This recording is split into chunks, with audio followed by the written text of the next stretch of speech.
Super Tuesday is next week. Voters in more than a dozen states will cast their choice for the 2024 presidential nominees.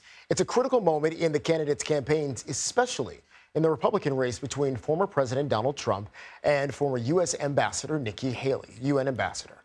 Now, Trump has had 5 straight state primary wins so far, but Haley has vowed to stay in this fight. CBS News politics reporter Zak Hudak joins us now and is following all of this from Washington. Zak, thank you for joining us. What are you keeping your eye on Super Tuesday? Jared, I think the most interesting thing to watch on Super Tuesday is going to be how we see college-educated and suburban voters react to Donald Trump. If we see some of them continue to be behind him, or if we see what we saw in South Carolina, which is that he really is having some troubles with them. Even though he had such decisive victories in these early states, we are seeing him slip in certain demographics, particularly in that group. And on Super Tuesday, we have states like California that have large groups of people who fit into that. So it's going to give us a glimpse into whether Nikki Haley is really eroded at this really important demographic that he needs if he were to win a general election against Joe Biden. You know, Zach, I think it's interesting with this because, like, we talk about possible erosion of Nikki Haley, right? But will Super Tuesday be the end of the road for her, or is there still a path for Nikki Haley to stay in and be successful in this race?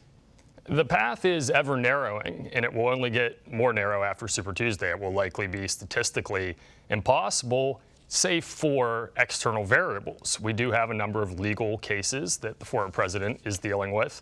There's also other motivations that Nikki Haley could have to try to stay in the race, among them trying to exert some extra influence at the convention. That all being said, when push comes to shove, when these candidates get out of the race, it is more often than not, it is because they've run out of money. And we are seeing her start to face financial issues now that her donors see that she doesn't have much of a path. After the South Carolina loss she had, we saw the Americans for Prosperity PAC associated with the Koch brothers pull their backing of her. So I think it's going to be a matter of how long she can financially continue. Interesting. All right, let's switch over to President Joe Biden. He's scheduled to deliver his State of the Union address later on next week. What's at stake for him in this speech?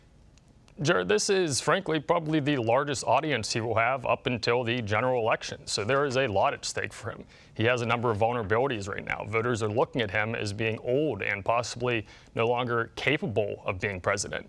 So that puts a magnifying glass on everything he says during this speech. He has no room for any gaffes. We've seen repeatedly that a small gaffe really hurts him in the polls, whereas Donald Trump can get by and voters react to it as a product of passion, whereas with President Biden, voters see it as an age issue. So he really needs to be sharp, and he needs to make a clear argument of why he needs to stay in office and why Donald Trump is not a good alternative. Zach, you got a busy week next week. I hope you get some rest over the weekend. Thank you. And a quick reminder, we will have extensive coverage of the Republican and Democratic primaries all day on Tuesday right here on CBS News.